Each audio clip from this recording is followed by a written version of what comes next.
Hey everyone, Don here with Tallow Tracks. Here I'm going to talk to you about an awesome primitive survival resource and an overall great tool to know how to utilize when thriving out in the wilds. So stick around, watch to see. I know you'll enjoy. Alright, so what is that survival resource? It's the horn. That's right. A couple different animals have horns and it makes a great tool for the primitive practitioner or the person that wants to get the job done when living out in the wilds.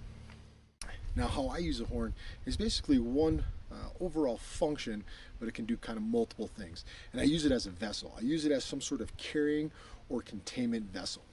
So some of you have seen this probably before in the past. This is a deer tallow candle. Essentially, I got a wick on the inside with all the deer tallow hardened out on the inside. I processed all the tallow, reduced it down, poured it inside this American bison horn, and essentially I have a candle, a little lantern if you will. I can use this if I'm walking through the woods at night. I can hang this in a cave or a shelter and it gives me light. But the horn is what's holding all of that tallow in place. Essentially it is my carrying vessel for that tallow.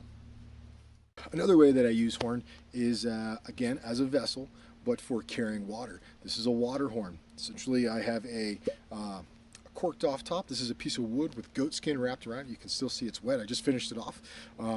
But yeah, it's connected on the bottom and I place it in that horn just like that. And essentially I have my primitive Nalgene bottle, my primitive means of collecting water. I can set this underneath a natural drip or a spring, or I can pool water out of that spring, drink from it directly.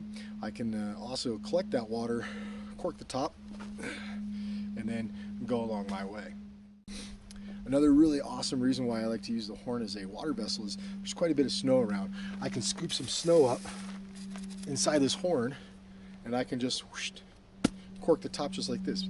With it being black over time, it's going to melt on the inside and it kind of gives me a nice cool refreshing drink that I don't really have to worry about boiling or purifying. I can just let the sun's heat hit this horn naturally and get the job done.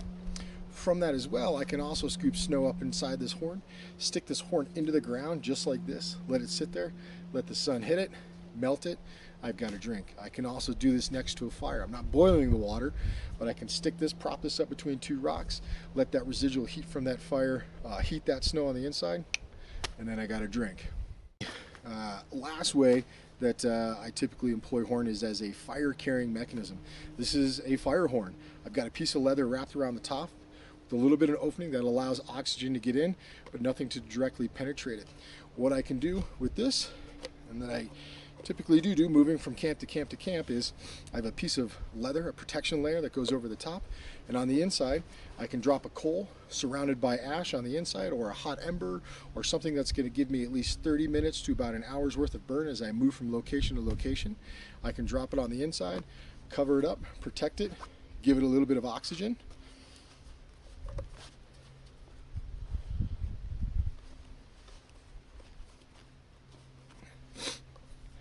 My oxygen flow, and I can go.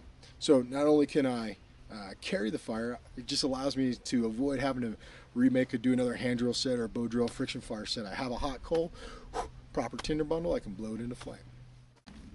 There's all sorts of different types of horns that are out there, whether it's buffalo, whether it's bison, whether it's sheep, whether it's goat, but all of them can be used in any one of these capacities. All right, folks, that's about it. So, thanks for watching. I challenge you to get out there and try to employ some of these systems. Yes, they might be a little uncomfortable at first, but once you get the hang of it and you realize that all of these are great resources, hey, it makes the day that much easier and your experience in the outdoors that much more enjoyable. So, thanks for tuning in, and we'll see you around.